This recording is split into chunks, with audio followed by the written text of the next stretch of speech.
அன்பான விவசாயிகளுக்கு பணிவான வணக்கம். இப்போ சவுக்கையில் பக்க கிளைகளை கழிக்கிறது எப்படின்னு கேட்டிருக்காங்க. இங்கே பாருங்கள், இந்த சவுக்கையில் போட்டு காயப்படுத்திருக்காங்க பாருங்கள். இங்கே பாருங்கள், இதெல்லாம் மனுஷனுக்கு காயம் பட்டால் என்ன அழுவும் என்ன சொல்லும் பாருங்கள். இங்கே பாருங்கள் எவ்வளோ காயம் பட்டிருக்காங்க பாருங்கள். இந்த சின்ன பிஞ்சு கண்ணில் இவ்வளோ காயங்கள் பட்டால் அது அதை அந்த அந்த பொண்ணை ஆற்றுறதுக்காக எவ்வளோ எனர்ஜி வேஸ்ட் பண்ணும்? கொஞ்சம் நெஞ்சம் எனர்ஜி வேஸ்ட் பண்ணாது. அதனால் அது வளர்ச்சி பொறுமை குறையும். இது இப்படி இருக்குன்னா சவுக்கை இந்த பாருங்கள், இந்த மேல் நோக்கி போகும்போது அதிகமான காயங்கள் ஏற்படாது. இந்த பாருங்கள், காயங்கள் ஏற்படாது, ஒன்றும் ஏற்படாது. அப்படியே ரொம்ப பட்டாட்டம் அப்படியே டக்குன்னு காஞ்சிரும். அந்த மரத்தினுடைய தழும்பே வராது. இப்படி நம்ம கழிக்கும்போது மரத்தினுடைய குவாலிட்டியும் கெட்டு போடும்.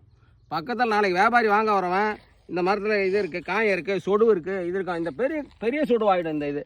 அதனால் சவுக்கை கழிக்கும்போது பாருங்க,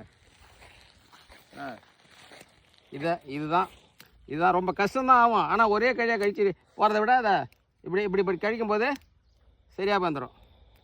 அவ்வளோதான். இல்லைன்னா கட்டிங் வச்சு சின்னதாக தான் கழிக்கணும். இதுதான் முறையானது. குழந்தை அதுக்கு தகுந்த மாதிரி தான் நம்ம டீல் பண்ணோம். இதை கத்தி விட்டு இப்படி சுரண்டாருன்னா எவ்வளோ காயங்கள் ஏற்பட்டு பாருங்கள். எவ்வளோ காயங்கள் எடுத்த இங்கேருந்து இவ்வளோ தூரம் இவ்வளோ காயங்கள் ஏற்பட்டால் அது என்ன பண்ணும்? இது மாதிரி கழிங்க. நன்றி, வணக்கம், வச்சுருக்கேன்.